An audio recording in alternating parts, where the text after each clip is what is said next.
buriya igihe iyo kigeze ibintu bitangira kujya byikora ntago nababeshya mwabana The people that don't even believe in you abo bantu batakwizereramo habe namba will tell everyone how they met you. Bizatangira bagiye bavuga batuza ukuntu nahuye n'uriya muntu, bazatangira kubwira abantu ukuntu mwahuye kubera ko wabaye motivation kuri bo byarakuba. Build in silence. Buriya wubatse ibintu byawe ucecetse mu ibanga.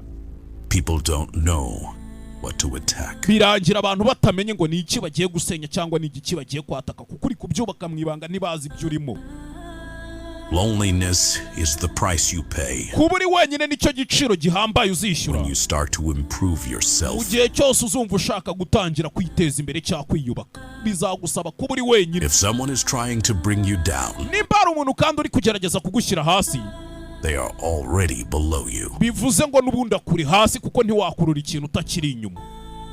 Failure is a bruise. Buriya gutsindwa twabibara nk'igikomere. Not a tattoo. Ntago ari tattoo wishyiraho bishaka, ni igikomere cyiza kigutunguye ntawe ukomereka bishaka. The truth is, ukuri guhari ni everyone is going to hurt you. Nta muntu n'umwe utazakubabaza kuri isa, abe mukuru wawe, abe murumuna wawe, abe papa, abe mama wawe, ntawe utakubabaza.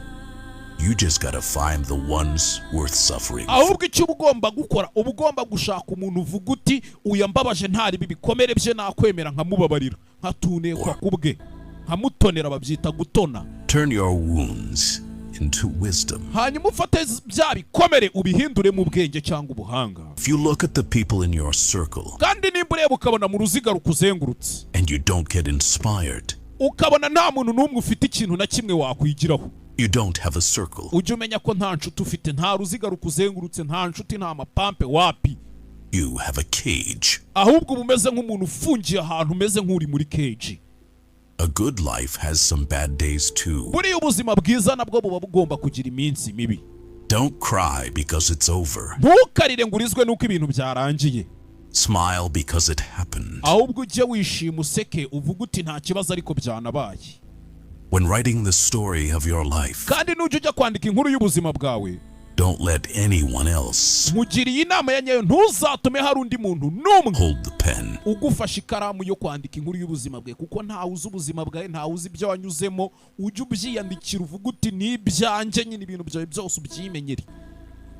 Smiling doesn't necessarily mean you're happy. Ikindi kintu ugomba kumenya, buriya guhora useka ntibivuze kuba wishimye. Oya, guseka si ukwishima. Sometimes it just means you're strong. Ahubwo rimwe na rimwe guseka bisobanuye ko ukomeye mu mutima, ushinyiriza.